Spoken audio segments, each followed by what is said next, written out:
Dakilang lahi, nasa iyong tangi, pag-ibig ko, inang bayan.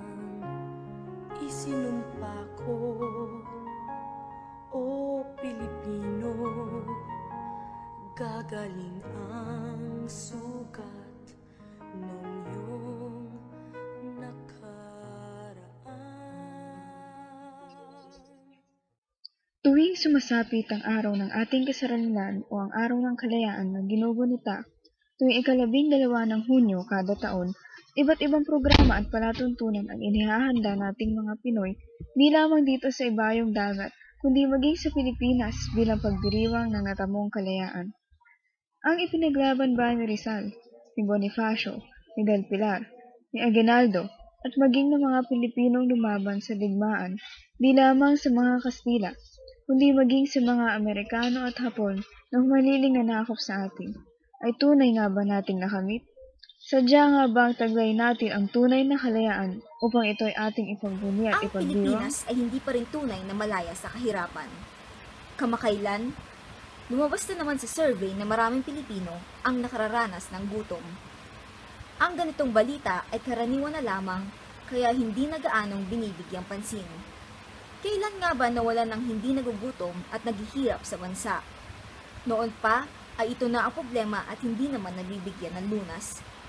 Lalo pang dumadami ang nagugutom at naghihirap sa kasalukuyan. Ang sobra-sobrang populasyon ng mga Pilipino ang itinuturong dahilan kung bakit marami ang naghihirap at nagugutom. At kapag napag-uusapan ang populasyon, hindi may iwasang ikumpara ang Pilipinas sa Thailand. Nakahanga ang Thailand na na-manage ng buong husay ang kanilang populasyon, kaya ngayon ay hindi sila gaano nakararanas kagaya ng nangyayari sa Pilipinas, na talang makakahirapan at mayroong isang beses na lamang kung kumain. Nakahanga talaga ang Thailand sapagkat nakatakas sila sa grabing kahirapan ng buhay dahil sa mahusay na population management. Na-eliminate ng Thailand ang kahirapan sa loob ng 2 dekada.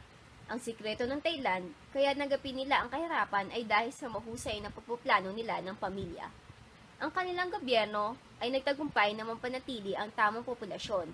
Katulad ng Thailand, ang Malaysia man ay tagumpay din sa pagwasak sa kahirapan dahil sa mahusay na pagpaplano ng pamilya.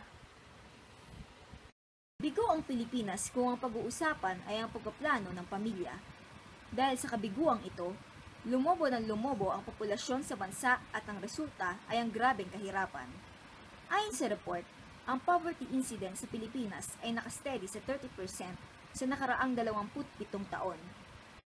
Mahusay na population management ang nararapat. Panahon na para papiliin ng gobyerno ang mamamayan kung anong family planning method ang gagamitin, natural man or artificial. Sa ganitong paraan, mapipigilan ang pagdami ng mga Pinoy at syempre mababawasan na ang mga kumakalam ang sikmura sa gutom. Mahaba-habang taon na rin pala, maraming digmaan at paikibakan ang ating naranasan upang itaguyod at pagyamanin ang lahing Pilipino, tagayan dangal na may kalayaan at taas noong makapagsasabi na ako'y Pinoy. Subalit ito nga ba ang ating nararanasan at namamala sa bansang sinilangan? Ang Pilipinas nga ba'y tunay na malaya o nakagapos pa rin sa tanikala? Malaya na nga ba tayo sa pang-aalipusta at kaapihang nararanasan mula sa mga kamay ng mga dayuhan sa loob at labas ng ating bansa?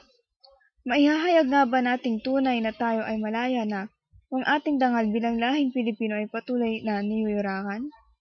Ang pagsasamantala, pagbababoy at pagyurak sa puri ng mga Pilipinas sa Olongapo, sa Subic, sa Manila, at iba pang bahagi ng Pilipinas, maging sa labas ng bansa ay isang kahayagan ng kaapihang patuloy nating natatamo bilang mga Pilipino. Ang kaawa-awang kalagayan ng mga Pilipinas sa ibang bansa na nakararanas ng pang-aabuso, pagmamaltrato, pananakit, panggagahasa at paging pagkitil sa kanilang buhay ng mga among pinagsisilbihan. Ang tayo'y bansagang nation of servants, kilalaning lugar ng mga mail-to-order bride, ay isang maliwanag na patotoo na tayo'y nakagapos pa rin at nasa kamay ng mapang-aping lahi.